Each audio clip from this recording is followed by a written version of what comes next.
Canada ইউনিভার্সিটির পিছনে ভিতরে হচ্ছে ওরা আটকে ছিল, এখন হচ্ছে হেলিকপ্টারের মাধ্যমে ওদেরকে রেস্কিউ করে নিয়ে যাচ্ছে। আমরা সাধারণভাবে শান্তিপূর্ণভাবে মিছিল করে আসছিলাম, কিন্তু পুলিশ আমাদেরকে রাবার বুলেট, তারপর টিএসএল, আমাদের মুখ ছয় করতেছিল সবার। একজনের খুবই খারাপ অবস্থা হচ্ছিল এবং বারবার তারা সকাল থেকে ধাওয়া দিচ্ছিল আমাদের উপর। আর পিছনে ছাত্রলীগ ছিল। আমরা আসলে সাংবাদিকদের কখনোই মারবো না, কারণ সাংবাদিকরা হচ্ছে আমাদেরই হেল্প করতেছে, আমাদের উপরে কত নির্যাতন হচ্ছে বা আমাদের উপরে যেসব চালানো হচ্ছে সেগুলো হচ্ছে সাংবাদিককে দেখাচ্ছে। আমরা কেন হচ্ছে তাদের উপরে আক্রমণ করবো, এমন কিছু আমরা দেখিনি।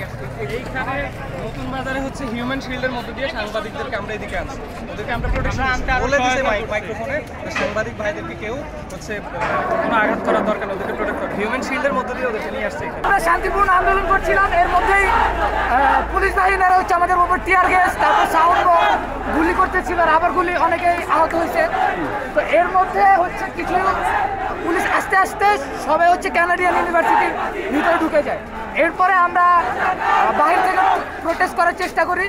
কিছুক্ষণ পরে পুলিশ হচ্ছে তারপরও ওদের মতো টিয়ার গ্যাস হাবিজাবি সবই ব্যবহার করতেছিল। আমরা ওদিকে সব ইউনিভার্সিটি একসাথে এসেছি আমাদের ব্র্যাকের ভাইদের রেস্কিউ করতে, ওদের সাপোর্ট দিতে, কিন্তু আসতে পথে পথে নতুন বাজারের পর থেকে লোকাল ছাত্রলীগ, পুলিশ সবাই আমাদের অনেক বাধা দিয়েছে।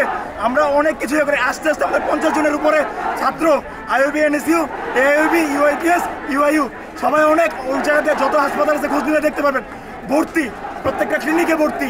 এই জিনিসের বিচার হতে হবে।